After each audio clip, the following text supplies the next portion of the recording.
Well, thanks everybody for having me tonight. It's a good opportunity. It's the Gezer dig. Just to give you a little background, I understand from Dr. Oberlin that you've been reading about the background so that you at least have a basic understanding of its strategic importance there in the land of Israel, particularly at that time, and also its place within the Bible. It's funny, it doesn't get mentioned very much. It's there, but gosh, it was an extremely important city nonetheless. The seminary was privileged to be part of the Gezer excavation. We were there. We were part of it for 4 different seasons. I took over a group of students in 2009, then again in 2011, and then Dr. Hawk was over there as well. And George Johnson actually got to have a weekend with us. He happened to be over there at Hebrew University studying one year, and so George and I were able to connect, and he was able to come, and he got to have. I think you dug with us like on a Friday, right, George? And then you went with us on a trip or something like that. I can't remember exactly. Yeah, that sounds right. I think you got it just right. Yeah. So what I'm going to do is Dr. Oberlin said, what he would really like me to do is kind of just give you a sense of what it's like to be on a dig, what we were doing there. And so what I want to do is just kind of give you a pretty quick overview. I have a lot of slides, so I'll just see where we get with this. A lot of them are just pictures, so I'll just keep moving through them, trying to explain to you and give you a sense of what it was like when we were there. Can everybody see my screen now? Looks good. Okay, I'm going to shrink you down so I can.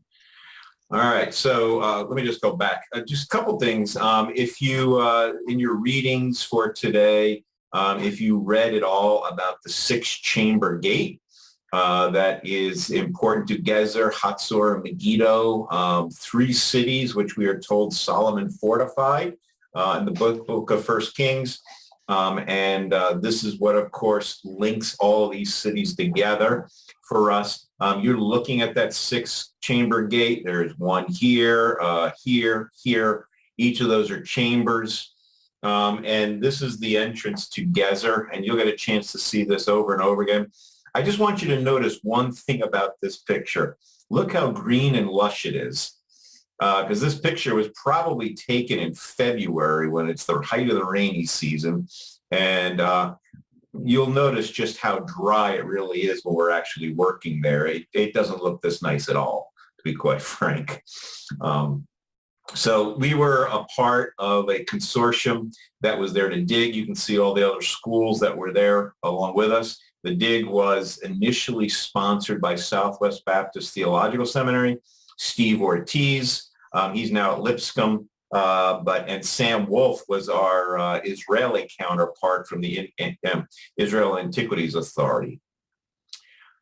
This is our team that was there. You can see yours truly in the middle with probably the dirtiest shirt that I'm wearing there. And probably about 20 pounds lighter than I am now. But we went over and we spent 5 weeks on the dig there. So that's quite a long time to be away from family and working hard.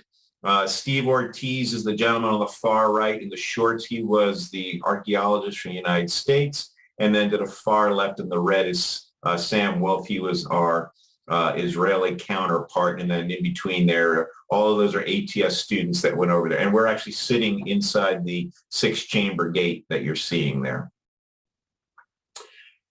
Now, Gezer, looking from an aerial shot here, you can see there's a lot of cultivated land around the tell. Gezer is actually a national park, and it sits in the very fertile Alon Valley. So there's a lot of area that's either national park for hiking or is agriculture. But the actual tell, can you all see my cursor here moving along?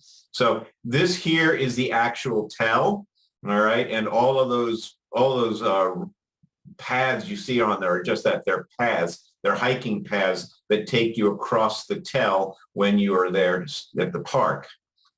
Looking a little more closely here, you can see this yellow area is the area of our concentration right around that 6-chamber gate, as you're going to see. So in reality, Gezer is a huge, huge site. We really just focused on the gate area, the main gate area, because that would be the administrative area. And the fact is, that's going to be more than likely where you're going to find your most interesting buildings, and if you're looking for an archive or something like that, because the rest of the city was probably nothing more than walls, shops, homes, things like that. So that's one reason why we concentrated there. I will just point out, we may get a chance to see it later. If you can see right here, you see there's just some white jagged lines, but they're actually standing stones. These are what is known as the Gezer stones, and we will get a chance to look at those hopefully. So jumping right in, just taking a look at this sketch here, you can see the top of the tell. And as you probably know, there's been a few excavations that have taken place over the time of the last century. McAllister is all of the area that's in the yellow. McAllister was the first one to go and excavate, and probably from your readings and from what you can tell, McAllister was, shall we say, less than careful. The method in those days was basically more like treasure hunting than it was careful excavation. Dig a trench, see what you find, and fill in the trench that you just dug with the trench that you dug next to it. So he just dug everywhere. Then Hebrew Union College, which of course is in Cincinnati, they had 2 phases of excavation being led by William Dever. And so when Bill Dever came, he's the one that actually found the 6-chamber gate. You can see it right here. Okay. And this field 3, as you're going to see, this is really where we spent most of our time excavating. So looking down then, by the way, we were able to do these. These are pre-drone photographs. So we're using a weather balloon. And so you can actually see what you're seeing right here is actually the metal cord that was holding the weather balloon that we had a camera on. So that's how we get these shots. But here's your 6-chamber gate, which was Dever's field 3. And then he had a field 7. And all of this had been uncovered by Dever. What you're going to see, what we're going to look today is this became our field A. And so what we're going to do is we're going to continue to work in the area where Dever was, but then we also dug a sounding trench, trying to see how far down we could go before we found the exterior city wall. And then we dug behind the field A, trying to figure out, okay, what is back here? What you're seeing here, notice the way that you see all of these blocks here in field A. This is what is called a casemate wall. They actually build the casemate wall hollow, just like what looks like, a cinder block would be today, a cement block. And the idea here, we believe, is that not only could you use those areas for storage, but if somebody was coming and they had a siege machine, you could fill in that area in order to absorb the blows from the siege machine, because building a big solid wall is a lot more effort and a lot more expensive. So they built them hollow, and then they could fill them in other areas. At least that's the theory. Now, keep in mind, nobody actually left behind detailed notes on why and how they built anything. And then field B is where we actually found something, probably the most interesting find that we had while we were there.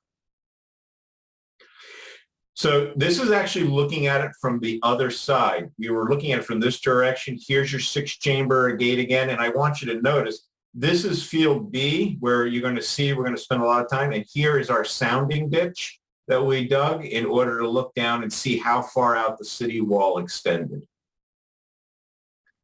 So we'll be looking at all of these areas that we dug. Now, take a look at that lovely lush grass that was there. By the time you get to this, that we're here, this is early June when we got there. What grass had not already died from the just basically from lack of rain, because it very quickly disappears once it gets hot, they actually went and killed so that they could be able to dig. And you'll notice when we're there, these are actually squares from the previous year. Unlike McAllister, we don't dig in ditches. We dig down carefully in a square. That way we can work on a grid and be able to determine exactly where everything was found and how deep. And then the sandbags are put there because during the rainy season, you can get quite a heavy water, and you don't want anything to get washed away if possible, or completely covered over that you may have found.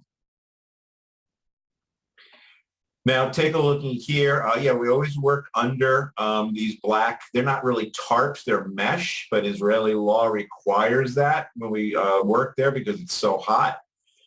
But one of the things that you begin to discover when you're at a dig, as you can see, here we are, we're standing inside the square, but you see these walls separating our squares that is known as the bulkheads.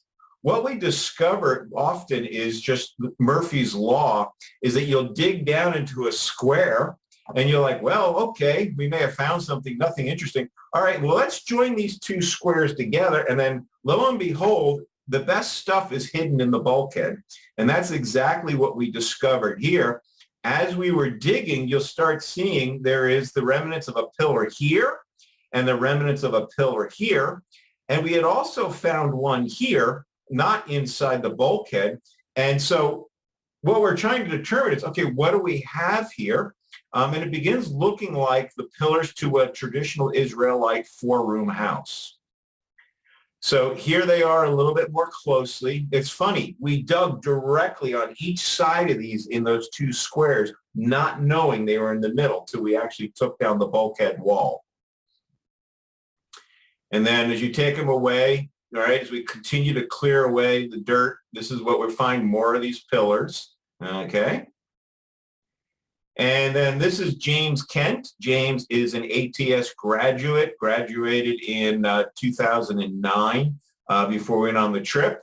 And James found that little juglet you're seeing in his hand. He found that inside the bulkhead wall while he was excavating. And no, James is not Amish, but he certainly enjoyed playing the part while we were there. And so, yeah, we had a lot of fun with the other students from the other schools because they really thought he was Amish, and James just played it up the whole time. You know, he wasn't going to let that go. Now, this is the same square we took it away. A couple things that you'll notice is here are the pillars, and I'm going to slowly unpack this square for you. And this is the beginnings of what we're going to see to be an ancient Israelite four-room home. Notice everybody's just standing around. That's because every Friday we would have what was called a tell tour. The dig at Gezer, it was a little different than some digs in that because it was a highly educational dig, Steve Ortiz and the other archaeologists were very careful to make sure that it was an educational experience. And so every Friday, we would stop working for a little while, and we'd go around to the other squares, and Steve would explain to us what we found, the significance of it, and, you know, just what it is we were doing, which really kind of made it a much better experience. Sometimes you go on digs, keep in mind you're doing this all by volunteer work, you're paying your own way, and sometimes the digs are just nothing more than grunt labor for you, and then the weekends are going off and doing trips and stuff on your own. But the Gezer, it was really important that we had an educational experience. So every Friday, we'd have this tell tour. Now, this is inside that very same square. This is Marcella. She was my square supervisor. Each square had a student supervisor who was experienced in digging, was probably studying archaeology. That was the case with Marcella. She had finished her master's in archaeology. She was working on her PhD. You'll notice in her hand she has a trowel. So she's just scraping back the soil. And then if you look at her feet, you see that the dirt there is black. That's because what you're looking at is part of a destruction layer. And this is actually ash from the Assyrian destruction of Gezer. Tiglath-Pileser came down when Assyria was destroying northern Israel. And even though Assyria never takes Jerusalem, they went through and destroyed Gezer and Lachish, and basically, as we know, hemming in Hezekiah and in Jerusalem, as both the Assyrians admit and so does the New Testament. So what we discover then is this house that we're excavating was in existence during the Assyrian destruction, and that there had been a fire. It's interesting. So how does stones burn? Well, there's a lot of stuff, the way that the cities are constructed, there's a lot of material that's flammable. The stones themselves, however, they're a soft, chalky limestone. And when they get heated up, they just literally crumble and crack because they do tend to have a lot of water composition in them. And so that's how a stone city basically gets destroyed by fire. What we discovered then in this house and with the destruction is there was what we would call several pottery splashes. What you're seeing is all these pottery breakages here. These are from the destruction, and obviously they were all together. So you got this much pottery in an area, which clued us in that you probably are looking at a storage room that had all this pottery in the one place. Archaeologists use these sticks that you're seeing there in order to get perspectives when they take pictures. So there's a little bit more. You can see the way these are jars that clearly were in place, and then they just broke when they came down. Here's a little more of the ash that we discovered when we were scraping back the floor in that house. And then here is a good piece of almost complete jar. And then here's a jar that was complete, but it just got crushed. So you can see all of it. So all of these are part of the destruction level from the Assyrian period, the Assyrian destruction level that happened there. So now when we start taking a look at what this place looked like, keep in mind, these are the two pillars that originally were in the bulkhead wall. And we were trying to figure out which direction the house was going. Eventually, we started digging in this wall here. We found these other pillars. And so what you begin to notice is this is the way the house looked. This is what we're going to call a central room right here. That would have been part of the four-room home. There's a northern room they believed over here. And I believe when we went back in 2011, they actually then began excavating into that area. There was some southern rooms. And then notice right here, there was actually, the floor was plastered. We noticed as we were excavating. So immediately, not only is this a four-room home, but this is actually a home that somebody was wealthy enough that they were able to plaster the floor. And again, being close to the gate, the administrative area of the city, that makes a lot of sense to us. There was a cobbled room, okay? And then in the back rooms, these two areas where you have the arrows pointing, that's where we found those pottery splashes and the burned area. I'll just pause and then we'll move on. I'm just going to say, at the time that we found this, and I'd have to check with Steve again, Ortiz, but they were suggesting that if this proved to be what they thought it was, it could have been the biggest four-room home discovered up to that point. You may be familiar with the name of Israel Finkelstein from your writings. Finkelstein actually came out. He's an expert in this area, and he looked at this house while we were there. They asked him to come out from Tel Aviv because they were interested in his opinion on this. So this is what it looked like we excavated it, but take a look at here. This is an artist's rendition of what a four-room home typically looked like in ancient Israel. We see this all over the place. We see, there's examples here at Gezer. You see them in Beersheba, Megiddo, and other places. Typical of those columns, a courtyard that you see, a place where you keep the animals, people living above it. And then notice in the back there, notice all the pottery on the first and second floor, which would, again, help explain that pottery splash when the building was burned and the pottery fell, and then that which was below it was crushed. So this is what we're looking at here when we take a look at that destruction layer. And so when you're doing archaeology, it's a lot of digging, as you're going to see. It's not unlike construction. I grew up the son of a builder. I dug a lot of trenches. So there's a reason why I'm not an archaeologist. Let's put it that way. So, John, if I can just interrupt before you change slides, as we're trying to assemble a mental picture, we're trying to convert the 4 pillars that we saw that were kind of offset with this. Would you do us the favor to say, okay, so the 2 pillars that were on the left in stone would be about where these 2 wooden ones, and the 2 that were on the right would be, here's the bases where those were, and then here's room 1, room 2, room 3, and room 4. Maybe just sweep it with your cursor. I should just point out that this is not a rendition of that 4-room house. It's just a general 4-room house. But yeah, you would see, here's your cobbled area, okay, that I talked about. These pillars they're showing in this artist is actually, they've got wood here, but you would actually have your pillars would be probably back in this area here. Typically you have one and then another one back there, and then they could build a roof on it and you live below it. Okay. So, and then the room back here with the 2 rooms is where you would have had that pottery splash where I had the 2 arrows pointing back. So, okay. Now, this is the 4-room house here. Okay. There's your 6-chamber gate.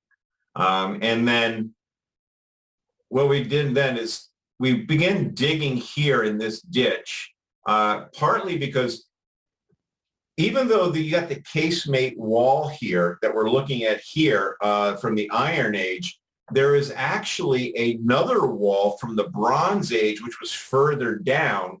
And then when that city had been destroyed, what they did is they just simply built on top of the rubble. And so we dug down a sounding ditch trying to figure out just how far out the original wall was. And so that's what this large pit is here. You don't want to uncover the whole wall. You just want to uncover a portion to get an idea of what did it look like and how far out was it. Taking a look at here, you can see that this is all this line here represents all of the fill and the erosion and destruction that had actually built up over the centuries. And the original city wall right here from the Bronze Age is down here, all right? And this line of stone, as you're going to see, is called a glacis. It's a smooth stone area where it's not smooth with the stones, but they basically put stones on an angle and then they plaster it so it's not easy to get up. And you can see that we're talking 21 feet, 7 meters. That's how far down it was, all right?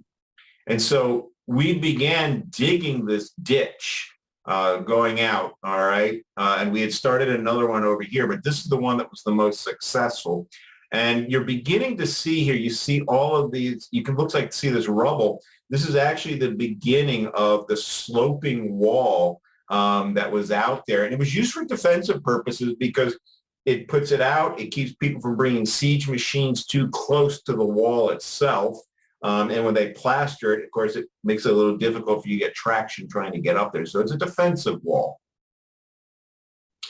And then there you can see it again as we continue to uncover the wall. Again, this would have been all around the city. We're just uncovering a portion of it. All right. And then you can see we're in there taking measurements and photographs of everything we're doing. But take a look. This is us with the tell tour up here. Whoops. Sorry. Clicked too quickly. And there's Steve and all of us up there. You can see how far down we dug. Now, granted, it's in the side of a hill, but still, it was quite a trench we went down into. So just in summary then, and I'll talk about how it is. Here's when we're looking at the original. There is where the original city wall would have been. There is your 6-chamber gate where we continue to work. And then one of the things that we discovered over here that I don't have any pictures of right now, but we found that there was a stone tower as well. So, cities are constantly being destroyed and reconstructed during the ancient world. And so even though the tell continues to grow, but at the same time, its contours continue to change.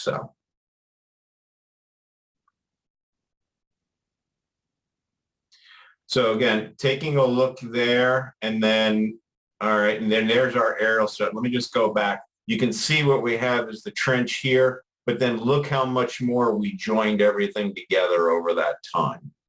So, and at the end of the dig, we literally go through, we clean everything, make it as neat as we can. We literally sweep the dirt floors and make everything, and then we get out there in the early light and we take photographs so that we can get an idea of what it looked like, so that when we do the excavation report, people can see.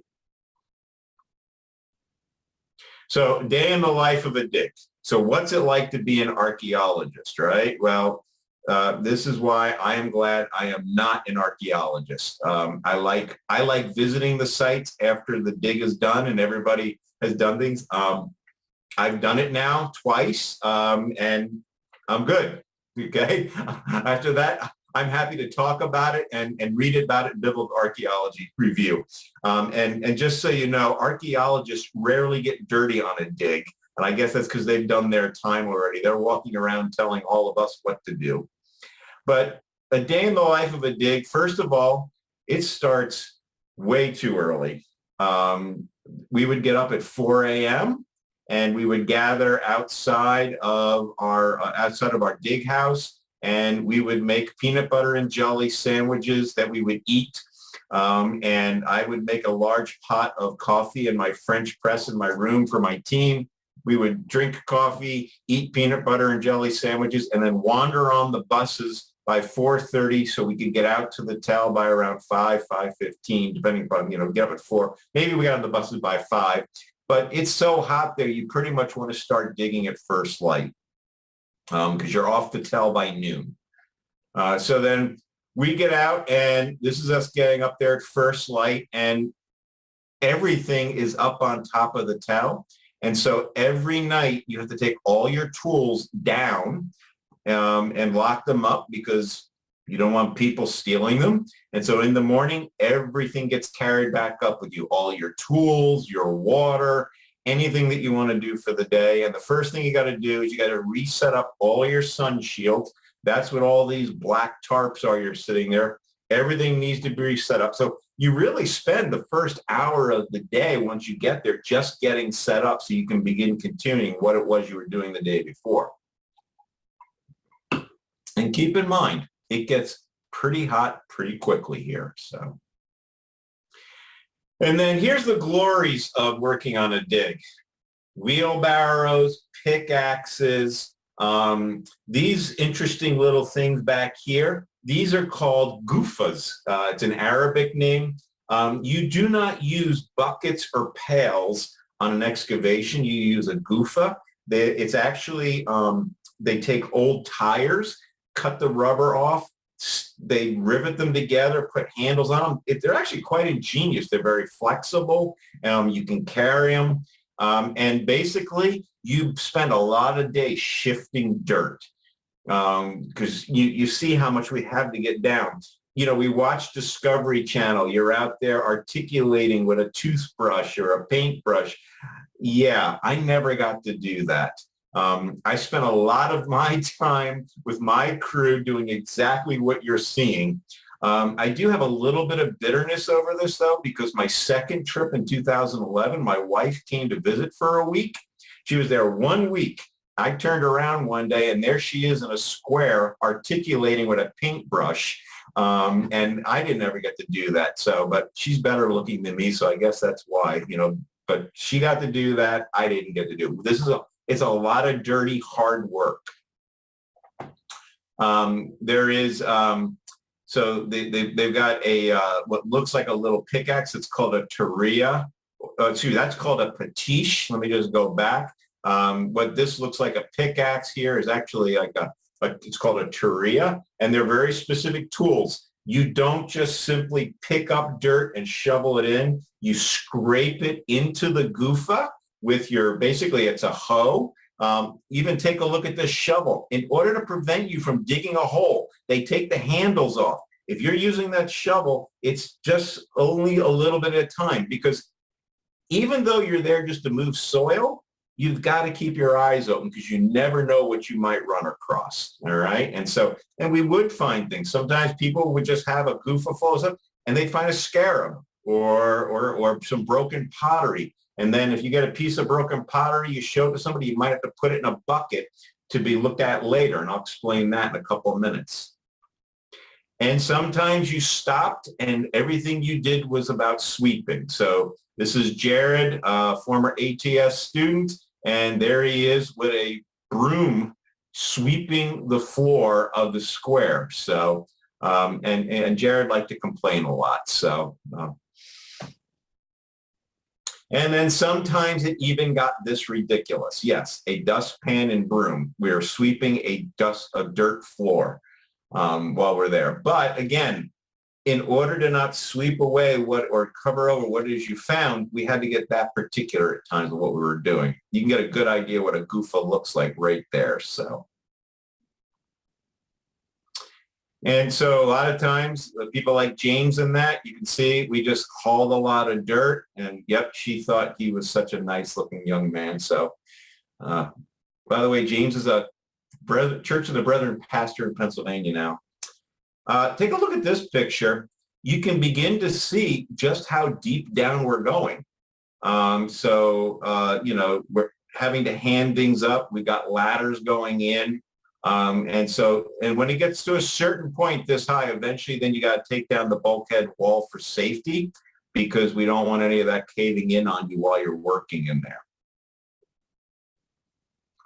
And sometimes you just actually create a line of people and you're just handing goofas one after the other down the line just to simply move dirt so that they can get to the point where they do. So again, in some ways, archaeology, when you're a volunteer, it's not as glorious as you see it on, you know, Discovery and History Channel. I'm not trying to put you off if you're interested in doing it, but it is hard work. But when you're there together with a team of friends, it's fun. And then take a look at this. This is our dump pile. We started here and we just continually dumped dirt all week long, creating this and filling it out and expanding it. Okay. Incidentally, this is Jared's father who went with us on the trip too. So.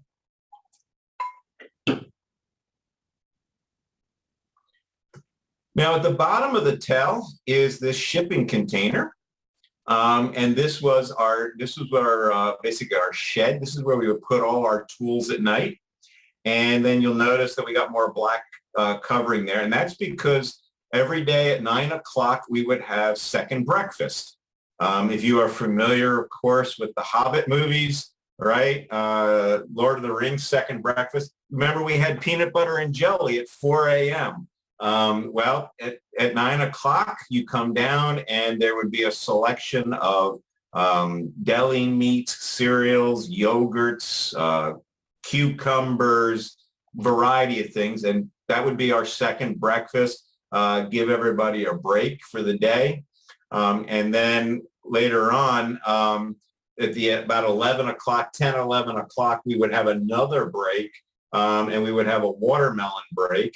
Partly just, again, give everybody a break, but also to kind of get some sugars in everybody, something different than just drinking water. And so, oh, well, look at that. Who's that? I believe that's you, George Johnson, in my picture. So George was there one day and was able to enjoy our watermelon break. But George, your shirt looks pretty clean there, if I might say so. Yeah, it looks a little too clean, doesn't it? Now, at the end of the day, we would get done. We'd be back at the day. We usually ate lunch around 12:30, 1 o'clock. And then you might have a couple hours to get showered, maybe do a couple other things. And then we'd have to go back underneath the pottery tent there in the parking lot where we were staying, because then we had to go and basically do pottery washing. Any pottery that was found, broken pieces, whole, whatever, were put in these black buckets. Again, buckets were not used for digging. They were used for pottery. And they would fill them with water and let them sit for 24 hours. And then we would come in, we would actually have to wash the pottery in a clean bucket. And then you see we got all these boxes here. It looks like you went to Sam's Club or something.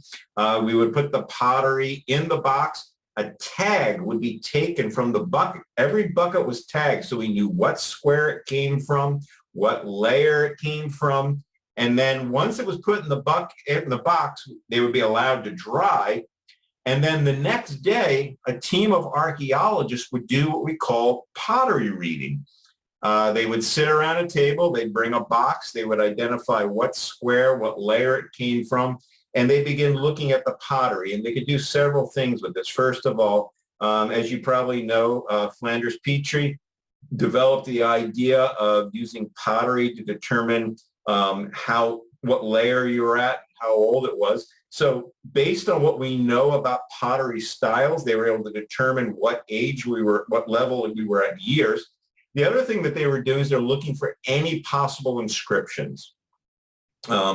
Inscriptions that you could have, like on a handle of a jar. You might have. We found one or two of these there. It's called Lamech seal, meaning for the king, and these are quite common in ancient Israel. And these seals were handles, what we believe were used for taxation. How did you collect taxes in the ancient world? Not necessarily by collecting coins, but you did it in kind. So you collected oil, you collected grain, whatever. We see this in the stories about supplying Solomon's reign. And so when the tax collector came by, he gave you the jar. This is for the king. And then he would come back maybe 6 months later and pick up what belonged to the king. So yeah, we did pottery readings every day after the dig. So by this time now we're ready for dinner. We would have dinner, and then, we'll have registered the pottery, we may have cleaned it. And then after dinner, we actually then would, quite often we'd have a lecture, usually starting about 7 o'clock. And the lecture would be from an archaeologist, or maybe somebody talking about just local politics that were going on, the Israeli-Palestinian conflict. So it really was a full day. I normally went to bed by 9 o'clock every night, pretty much passed out at that point, and was back up again the next day at 4 o'clock. Some challenges we faced while digging. These guys are there and frequent. I never got stung by one, but some people did. It's just a common thing that you get used to. So when you pick up a rock, you make sure you pick it up towards you and drop it down if you see a scorpion. So, and do it while wearing gloves. The other thing is, remember I told you about McAllister? The way he do his trenches, everything you see right here above this line is fill from where McAllister dumped his fill over, and we had to move all of that before we could actually get down to undisturbed ground. And if we weren't digging behind good old McAllister, then we were digging behind Bill Deaver and his Hebrew Union archaeology dump, because they had a dump and they just decided to put it someplace, and it happened to be where we wanted to dig. So we had to dig through all of that.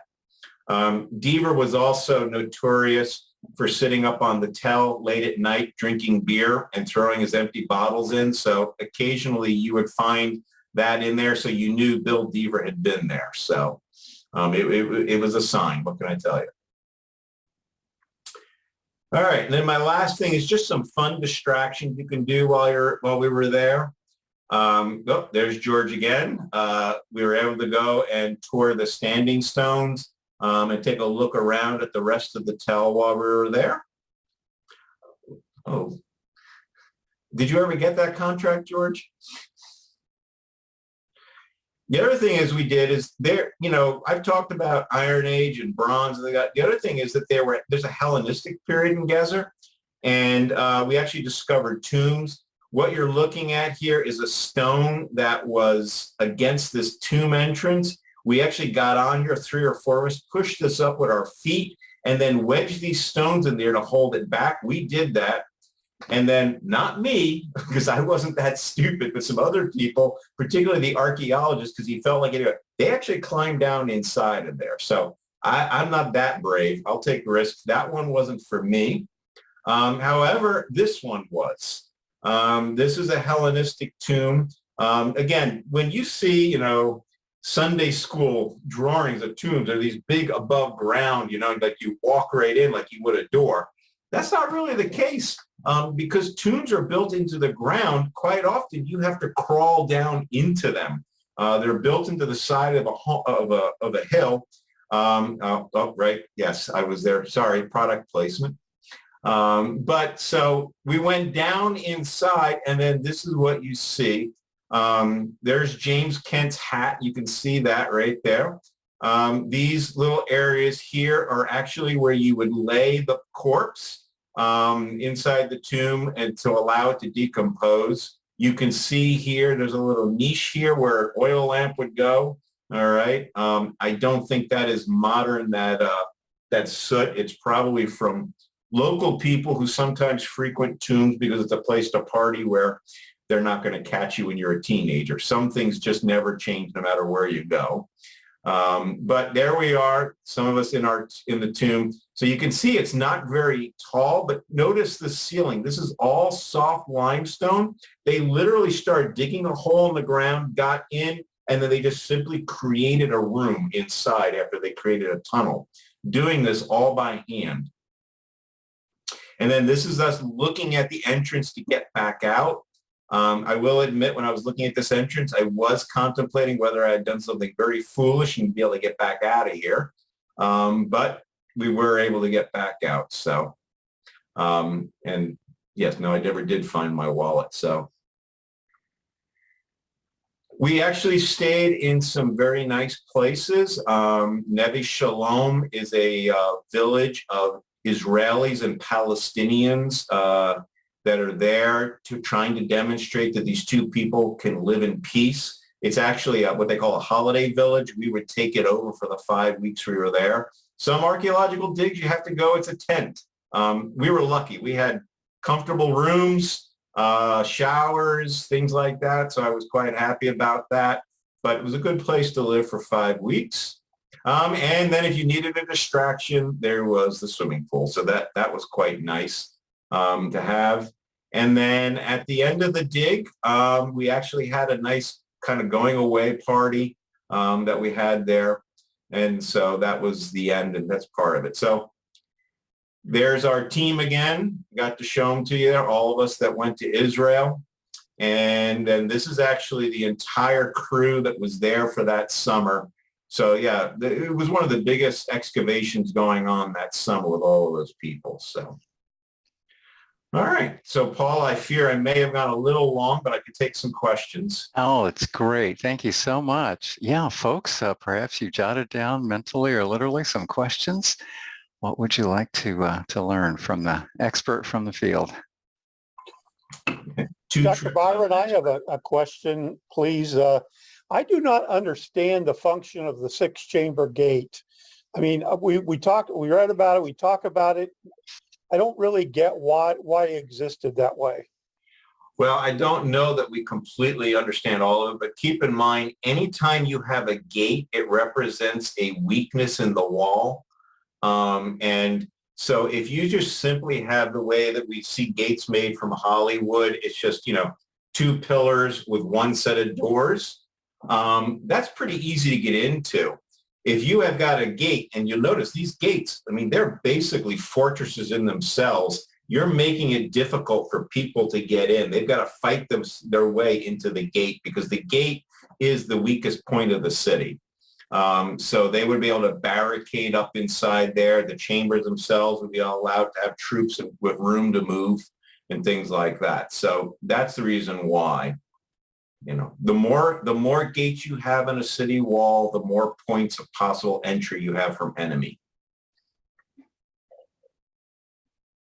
David?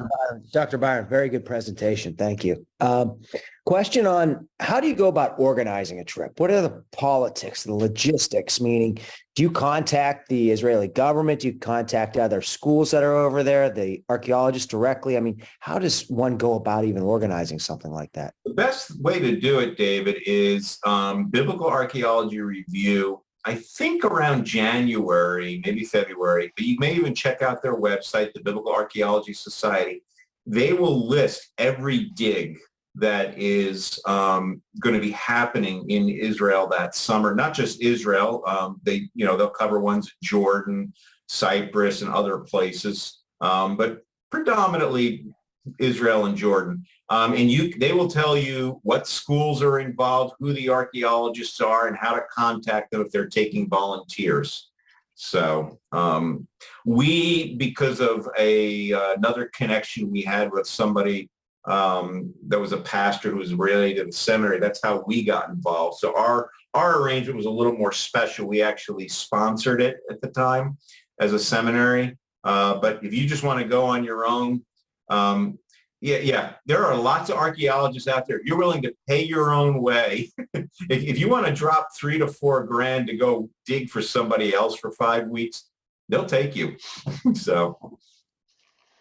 Thanks for the presentation, Dr. Byron. I thought in the one picture where the girl was kneeling down and there was that ash layer, my eyes aren't great, but I thought it looked like there was a tiled floor there. Was that the cobblestone floor you were talking about, or were my eyes deceiving me?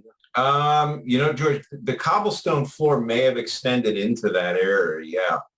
Yeah, I don't remember as well, but you're probably not. You're probably correct though. Yeah. And would that be an indication of more wealth too, or would the cobblestone floors and tiled floors have been in just common houses too? Cobblestone, the plaster, the size of the house, as well as the location. It's interesting. The house was in the administrative quarter of the city, but not too close to the gate or the wall. And the reason it was just up on a slight hill. That's partly because of an old saying we're all familiar with. Crap rolls downhill, and since a city is built on a hill, everything flows down to the city wall. So you're going to be up in that area. So again, location, size, all of that. You want to be away from the smelly, messy part of the city as much as possible.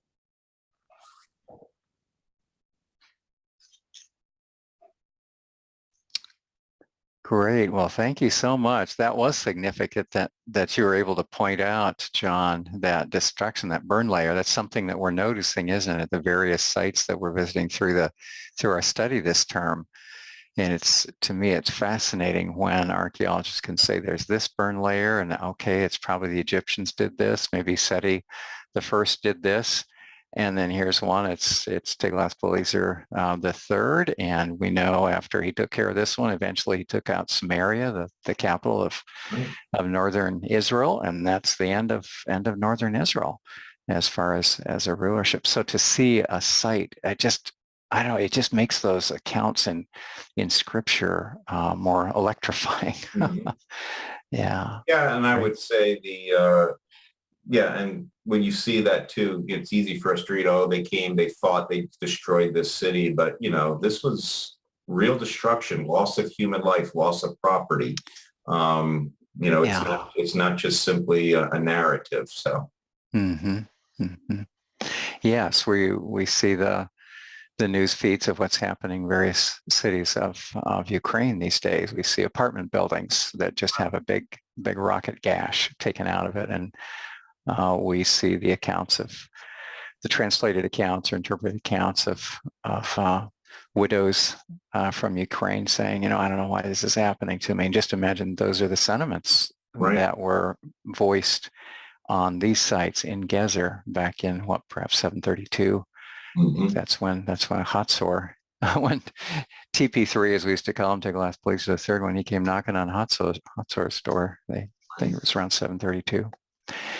Yeah, but it hasn't been valuable to see what it was like a day in the life of, right? To see what it takes to get this done. Getting up, I didn't realize you can get up like 4:30 in the morning, hop the bus, and over by noon and weary. But then the pottery washing, and to see the crushed pots, and then in the reports they've been glued together. So clearly they keep those fragments that they found together in the same bag or in the same bucket, and then wash them, and then somebody does the puzzle work to reassemble them so we can get a sense. Right. And when one is intact, oh my goodness, often grave goods that were protected from at least conflagration. We actually had in one of the places back at the Nevi Shalom, we actually had a restoration area where we had somebody. That's what she did. She spent her day fixing pottery. That was her area of expertise. All right. Well, thank you so much. Thank you, John.